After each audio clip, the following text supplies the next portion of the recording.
How do you mean? Sorry. Okay. You mean Yes, you can compete? be competitive. Okay, correct. No, you can because is there anything wrong with the reference?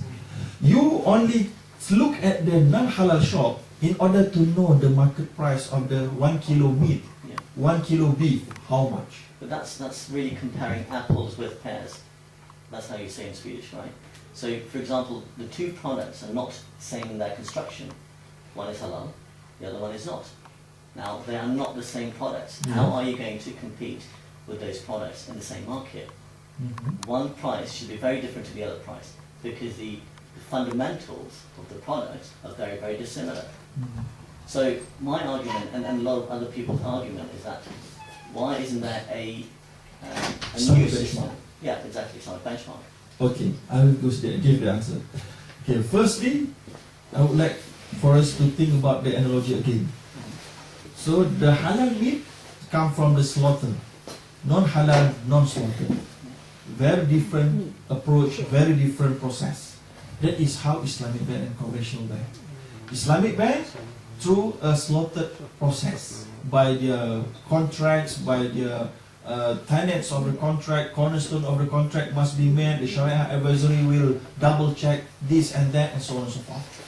That is slaughtering process for the Islamic ban. But what about the pricing? The pricing in Islam, it's open for you to make a price that can be accepted by the buyer. As simple as that. Because this is commercial transaction. In Islamic law, al-aslu fil mu'amalat al-iltifatu ila al-ma'ani. That is the Islamic legal maxim. The original rulings in every commercial transaction rulings in Islam will have to refer to the objectives and not a specific, not to the specific action by the prophets. Because we have to follow the prophets in each action if it is in faith worship, in worshiping Allah, in prayer. We cannot just alter the prayer to be different from the prophets. That is not acceptable.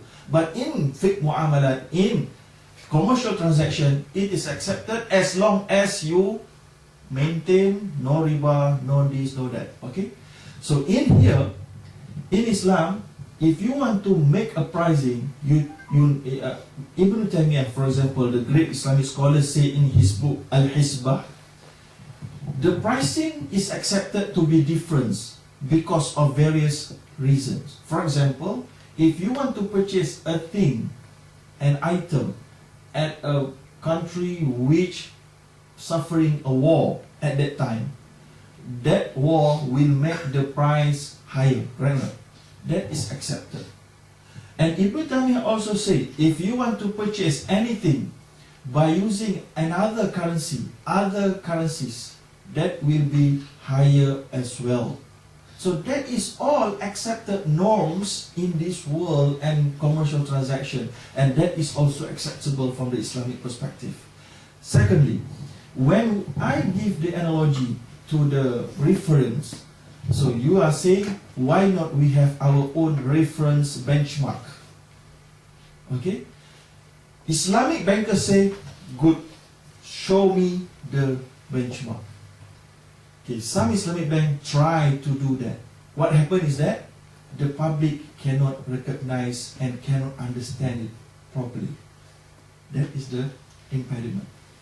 The investor, for example, if you want to purchase a bond, all investors already equip themselves.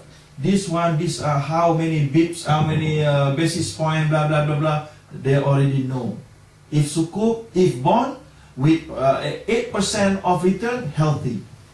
But you want to propose in the market, but you are still at the infant level, you want to propose something very different. Okay, our benchmark is ijarah rate. So the investor will say, ijarah rate is your reference point. I cannot understand. So that I will not, I'm out. So that is the challenge. Okay? That is the challenge. Islamic scholars, Sharia scholars, love to have the Islamic benchmark. And some international Islamic University of Malaysia, some of our scholars try to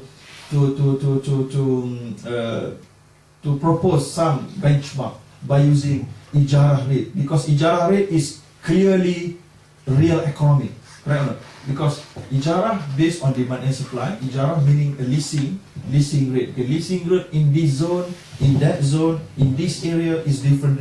So if you purchase the house in this, okay, we refer to this zone, the leasing rate is like this, so we will calculate our profit based on that leasing rate, so we will know. We will just not bother about the interest rate, right? Yeah. That is healthy. But in order to do that, you have to educate the public as well. Right. That is really challenging. Yeah. Just like our discussion today. You see, we have we have maybe thousands of Muslims in Sweden, right now. Yeah. But it's very difficult for us to get and to educate them at one time. You see, our discussion today is just 20% today. It's very difficult. So, as a gradual step for Islamic Bank, they have to match, for example, they have to match, at least to match the conventional by referring to the conventional interest rate, so that the people will immediately understand. Okay, this is your rate. Wow, competitive. If you come up the ijarah rate, I don't know whether or not you are competitive or not. But don't you get the sort of an argument against it that, you know, because it's mimicking the conventional banking fundamentals, for example, interest rate, that there is no, you know, fundamental difference in the economy? I don't think that is fundamental. Because referring to the price of the conventional is not fundamental. The fundamental is the contract. Just like this, okay? When a guy marry a woman, the fundamental is the contract. In non-Muslim community, they have partners, you know, no contract, correct? Absolutely right. But in terms of people's perception, I'm talking about. Yes, people perception is one thing, but we have to make right people perception. People perception is one thing, the rulings and hukum is the other thing. So I'm talking about the hukum. I'm not backing Islamic Bank because I encourage that kind of action, but I'm backing Islamic Bank because I know the impediment. And I know there are bad perception out there, but that perception is actually damaging Islamic Bank gradually. Islamic Bank is going forward step by step in order to gain perfection. But you have to wait for some time, because conventional bank is too big and people out there is too I don't know what to say. Uneducated. Yes, uneducated first, and then too conventional in their mindset. For example, we have sukuk, we have Islamic bond. In Islamic investment, banks or the issuer of the bond, the sukuk, cannot guarantee any profit. But Islamic investor, they love their profit to be guaranteed. Very difficult, you know. You cannot guarantee, but you want it guaranteed and you want it to be Islamic. Hey, if you want to be Islamic, it's not guaranteed. But no, I want it to be Islamic and guaranteed. So you have to face this kind of challenges.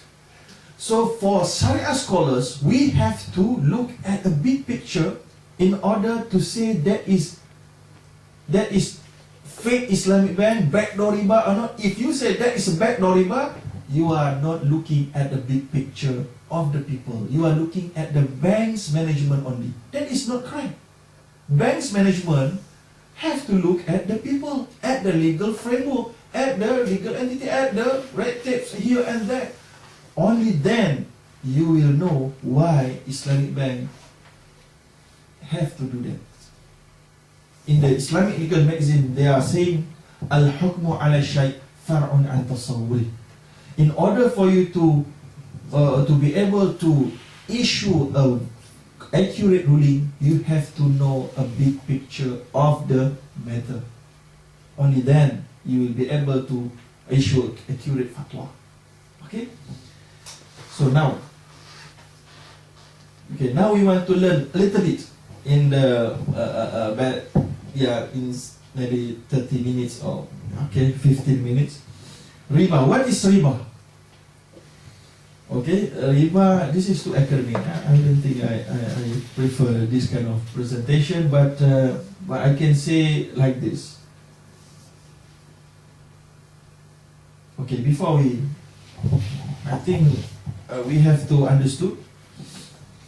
understand that Allah strongly condemns and prohibits riba, because Allah SWT say, observe your duty to Allah and give out what remains from usury if you are true believers.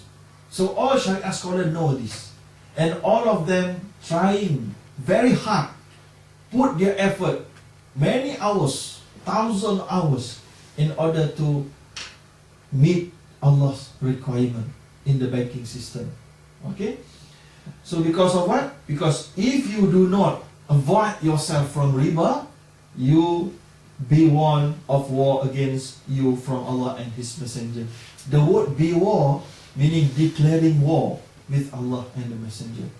So there are some people out there criticizing Islamic Bank, this and that, but they are subscribing to the conventional product. So you see, when you criticizing Islamic Bank at their infants level, just like you scold your toddlers, you scold your 4-year-old children because doing wrong things. Is it acceptable? Yeah, not so acceptable, because the children, they have so many obstacles, their mind is not yet mature, and so on and so forth. So that is just like what happened to Islamic Bank. You cannot just scold in public. You can scold the scholars, but the scholars also know what are you talking about. The scholars also have great concern about that. There are no people in this world have a very unique mind and thought that other people don't know. You understand? No?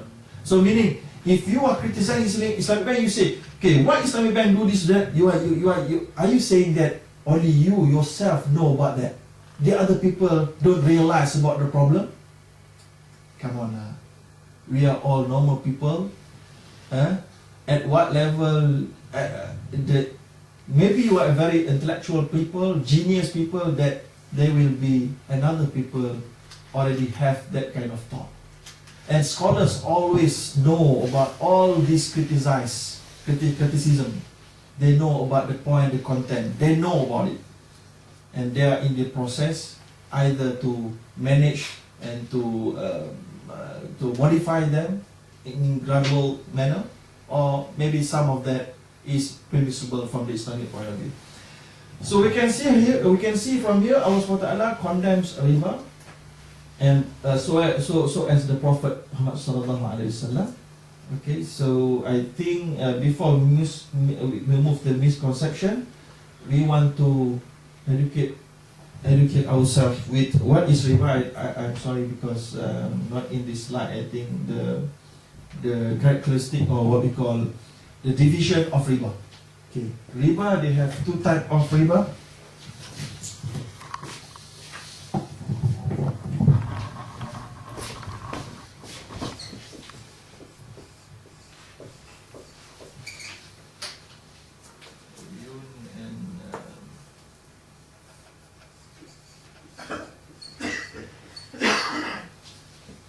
Okay, the first type of riba called riba duyun. Duyun meaning debt and loans. Debt and loan. Okay. The second riba is riba buyu'. Buyu' meaning sale. Riba arising from sale transactions.